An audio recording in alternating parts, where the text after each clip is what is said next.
Bendiciones con todos. Tema 7. Las verdades de la palabra de Dios. Hoy, los verdaderos sacerdotes. Y utilizamos 1 de Pedro, capítulo 2, versículos del 9 al 10. Pero recordemos un poco el video anterior, donde Pedro le decía a los expatriados y a nosotros que son piedras vivas, ¿sí? Que son sacerdocios santos, que deben desear la palabra como el niño desea la leche espiritual, pero para poderlo hacer hay que sacar todas esas maldades, esas cosas malas que están en la vida, en el corazón, para poderlo hacer. Ahora vamos a hablar de los verdaderos sacerdotes y vamos a hacer la lectura de 1 de Pedro capítulo 2, versículo del 9 al 10, a ver lo que dice.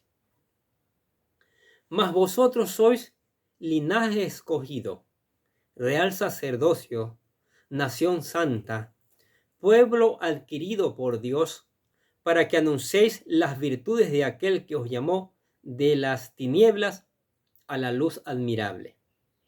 Vosotros que en otro tiempo no erais pueblo, pero que ahora sois pueblo de Dios, que en otro tiempo no habíais alcanzado misericordia, pero ahora habéis alcanzado misericordia. ¿Qué les parece? Hermosa palabra, ¿no? Los cristianos muchas veces hablan del sacerdocio de todos los creyentes. En la época del Antiguo Testamento, la gente no se acercaba a Dios directamente. Un sacerdote actuaba como intermediario entre Dios y el pecador. Con la victoria de Cristo en la cruz, eso cambió. Ahora podemos ir directamente a la presencia de Dios sin ningún intermediario. Sí, acuérdense que cuando Cristo murió se rompió el velo en dos, que quitó esa pared para que cada uno vayamos directamente a la presencia del Señor. Y vamos a ver algunos versículos con referente a este tema. Hebreos 4:16 dice: acerquémonos, pues, confiadamente al trono de su gracia para alcanzar misericordia y hallar gracia para el oportuno socorro. Mire, con confianza nos podemos acercar al trono de la gracia. Antes, en el lugar santísimo, solo el sumo sacerdote podría entrar una vez al año para llevar el sacrificio de todo el pueblo. Y si ese sacerdote, el sumo sacerdote, estaba en pecado, ahí se quedaba muerto.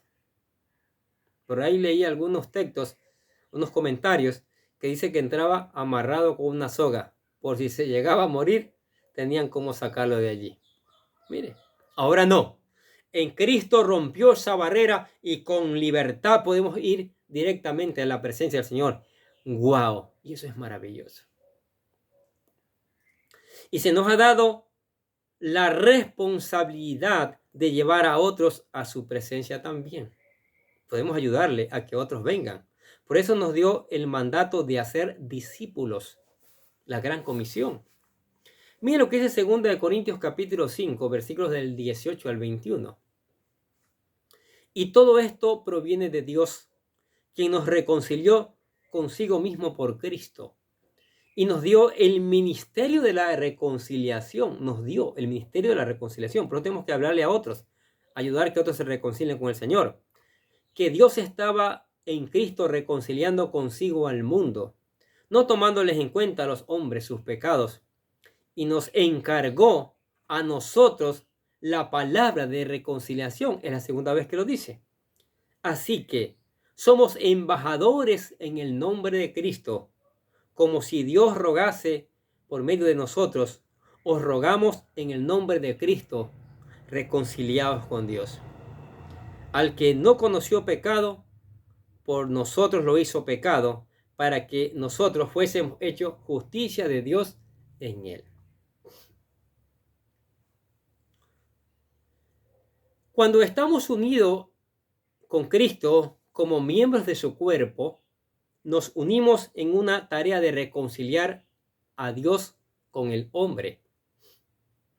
A menudo las personas fundamentan su concepto de sí mismas en sus logros. por una relación con Cristo es mucho más importante que nuestras tareas, éxitos, riquezas o conocimientos. Sí, una relación con Cristo tiene que ser así. Hemos sido escogidos por Dios como su propiedad y hemos sido llamados a representarlo delante de otros. Por eso dice que somos sal, dice que somos luz. Por eso dice muchas veces que debemos dar un buen testimonio. Por eso la gran comisión, como dije antes, el hacer discípulo. Mateo capítulo 28, versículo 19 y 20. Recuerde que sus valores vienen como resultado de ser uno de los hijos de Dios, no como producto de lo que pueda lograr. Usted es una persona valiosa por lo que Dios hace y no por lo que usted hace. A veces nos jactamos, ¿no? El mío por delante. Mi iglesia, mis discípulos, mi propiedad, mi casa, mi carro. No, nada es nuestro, todo es del Señor. Todo viene por mano del Señor. Es más, la iglesia no es nuestra, es del Señor. Es más, ya hablamos en el video anterior. Jesús es la iglesia, el cuerpo de Cristo, donde es la cabeza, ¿no es cierto?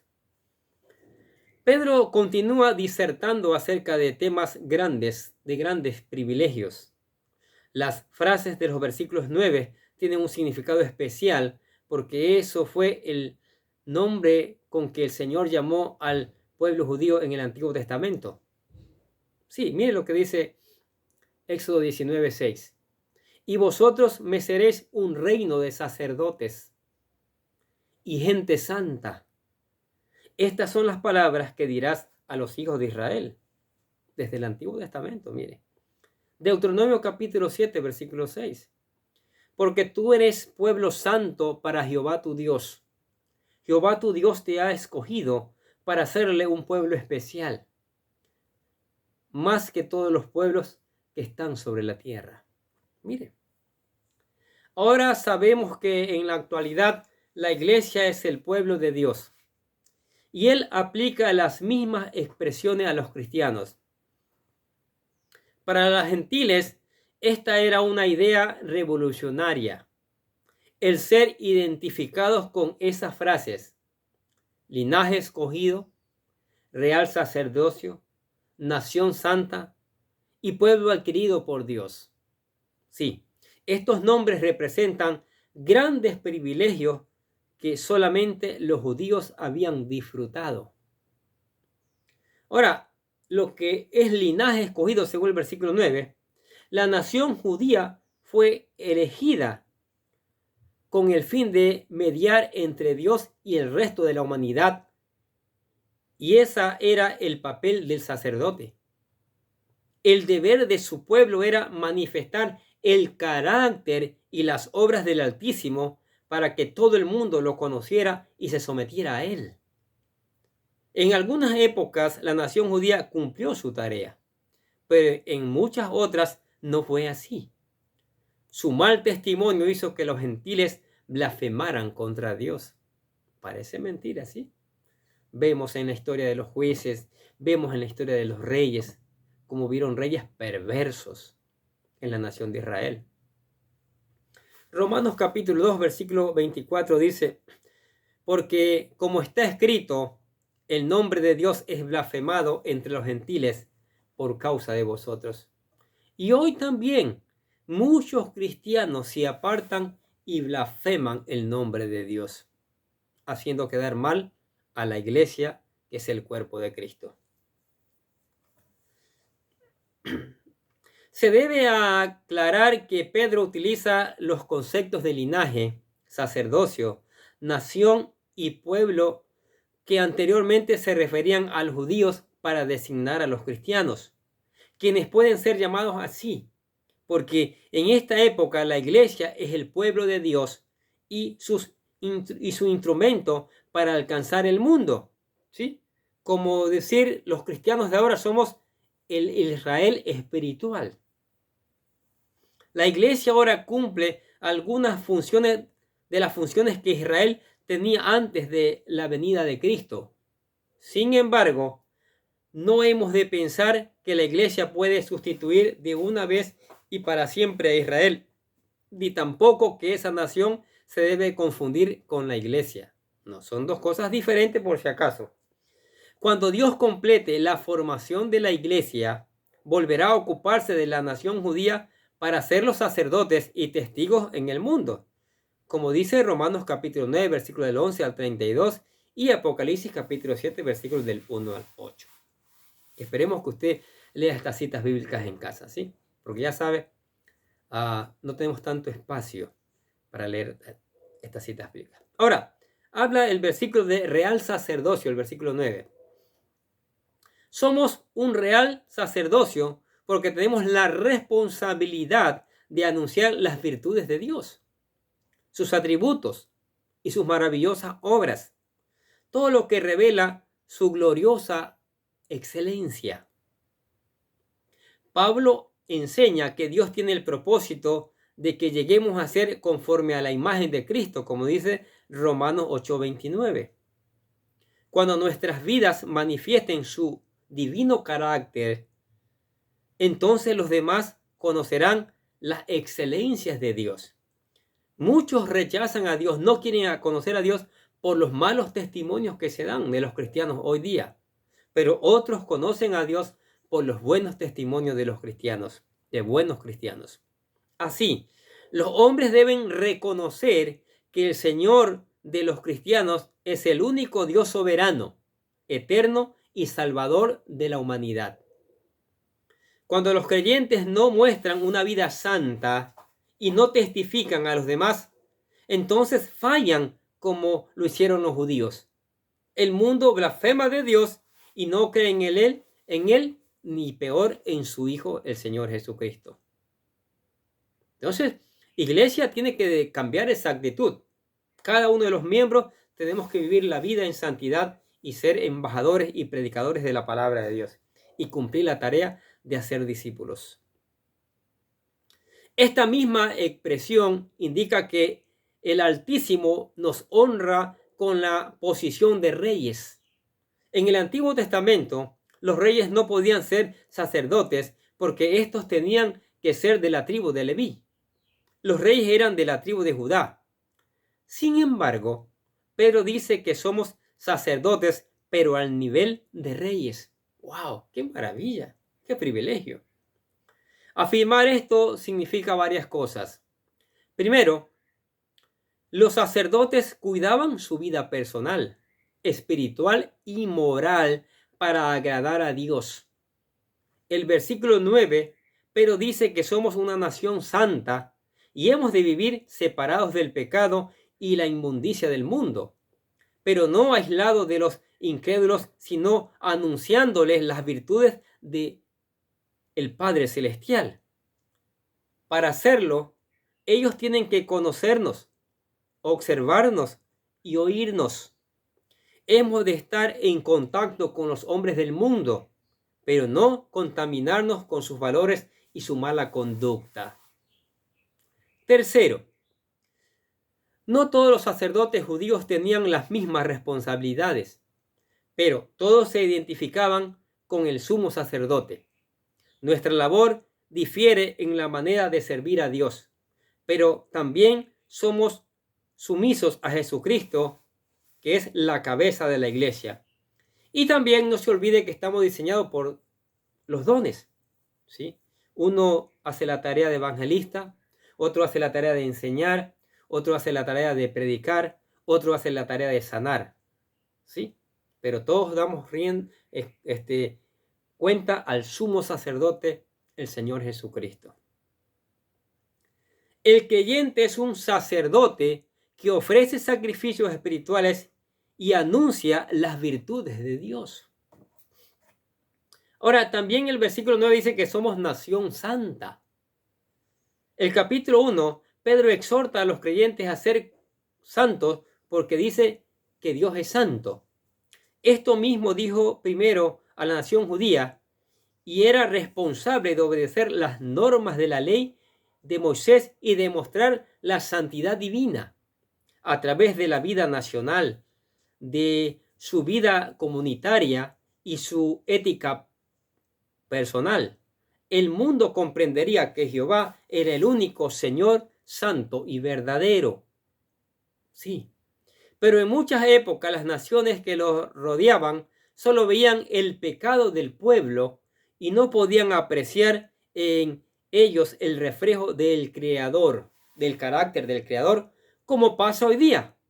En muchos cristianos que están dando mal testimonio, en vez de dar un reflejo de Cristo, los apartan de Cristo, dan un mal testimonio.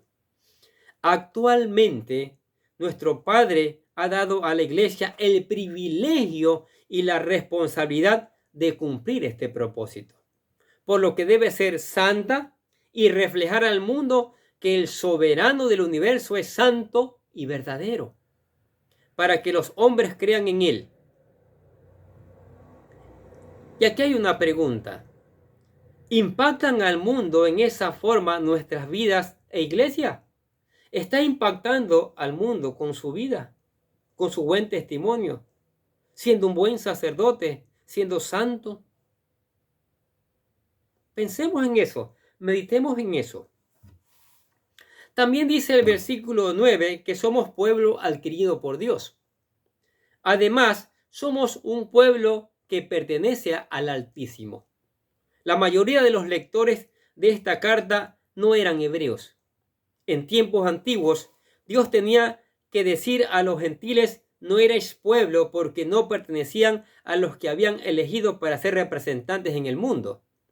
Pero ahora llama a todos los creyentes por igual. Sean judíos o no, ahora sois pueblo de Dios. Como dice el versículo 10, hemos recibido su misericordia y somos su pueblo, como dice el versículo 9 y 10. Porque Cristo nos compró por su muerte en la cruz. Es maravilloso saber que nos considera como su pueblo especial. ¿Qué les parece? Lo que ha hecho Dios. Dios hace maravillas con nosotros, quiere hacer maravillas con nosotros. Quiere usarnos en este mundo de manera especial. Los creyentes de Asia Menor vivían en medio de gente que los odiaba, como también nosotros hoy día, parece mentira. Pedro les escribe para animarlos y retarlos. Lo primero que debían recordar era que Cristo también había sido rechazado por los hombres, pero que Dios lo escogió y lo exaltó. De la misma manera en que nosotros se nos hace acreedores de privilegios y muy grandes, porque hemos sido elegidos para ser su pueblo y sus sacerdotes. Pero el apóstol también les deja unos encargos. En primer lugar, han de ofrecer sacrificios espirituales a Dios. En segundo, tienen que exhibir públicamente que el Señor es santo, poderoso y misericordioso. Esto se lograría por medio de su conducta, de su buena conducta y de su buen testimonio. ¿Qué les parece? ¿Queremos ser la iglesia que un día va a llevar al Señor sin mancha y sin arruga? ¿Queremos ser la iglesia que cada día como imán atrae más y más a nuevos creyentes, nuevas personas que se convierten por dar un buen testimonio, por andar en santidad? Pensemos en eso, meditemos en eso, ¿sí? Mientras que alabemos y glorifiquemos el nombre del Señor, porque nos dice: somos la nación santa, somos los verdaderos sacerdotes, somos pueblo adquirido por Dios, somos llamados a anunciar las virtudes del Señor. ¡Wow! ¡Qué privilegio! ¡Qué honor! ¿Quiere ser parte de esa iglesia? ¿Quiere ser parte de ese grupo maravilloso? Le invitamos a que venga a Cristo. Le invitamos a que entregue su corazón a Cristo. Le invitamos a que entregue toda su vida a Cristo. Aquí nosotros ponemos la oración de fe, un modelo. Usted puede hacerlo con sus propias palabras, pero queremos ayudarle, queremos animarle que usted venga a los pies de Cristo y sea parte de esa maravillosa iglesia. Repita la oración con todo su corazón, que dice así: querido Dios, sé que soy un pecador y que nada de lo que hago puede hacerme ganar el cielo o la vida eterna. Creo que Jesucristo murió por mí, derramando su sangre para lavar todos mis pecados, para ser redimido, y que se levantó de la tumba al tercer día. Ahora mismo lo recibo como mi Salvador personal, confiando solamente en Él como mi único camino al cielo. Señor Jesús, séllame y lléname con tu Espíritu Santo y escribe mi nombre en el libro de la vida para ser salvo. Y decimos, gracias, amado Padre Celestial, por regalarme la vida eterna. ¿Aceptó a Cristo? ¡Wow! Maravilloso. Ahora, para sostenerse en Cristo, para sostenerse como un verdadero cristiano, tiene que meditar en la palabra todos los días. Dejar que ella le enseñe, que le capacite, buscar obedecerla, aplicarla y después predicarla, ser de buen testimonio. Conversar con Dios a través de la oración, alabarle a través de las alabanzas, y nosotros les abrimos las puertas, les invitamos a la iglesia para juntos seguir aprendiendo estas maravillosas verdades, y estas verdades formen una iglesia gloriosa y poderosa y santa como lo quiere el Señor. Amén. Oremos. Gracias por tu palabra, Señor. Tu palabra de aliento en medio de tribulación. Tu palabra que nos anima a seguir adelante. Tu palabra que nos da propósitos loables, maravillosos. Es porque es tu palabra, Señor. Nadie más ofrece lo que tú ofreces, las maravillas que tú ofreces, Señor. Y por eso te alabamos y glorificamos tu nombre en el nombre del Señor Jesucristo. Y pedimos que derrames una porción más de tu Espíritu a la iglesia. Que lleves esta palabra por todos los lugares y que las personas tengan el deseo de escuchar. Saca esas cosas del corazón de las personas y tengan el deseo de escuchar la palabra de Dios. Y esa palabra cumpla su propósito, Señor, para gloria y honra de tu nombre y para testimonio del mundo. Y te damos gracias por tu palabra en el nombre de Jesús. Y decimos amén. Y los bendecimos a ustedes que escuchan la palabra de Dios cada día. Sigamos escuchando, sigamos poniendo en práctica, sigamos reenviando a otros para que conozcan también estas maravillosas verdades, ¿sí? Y nosotros desde acá les deseamos que tengan un día, pero lleno de bendiciones.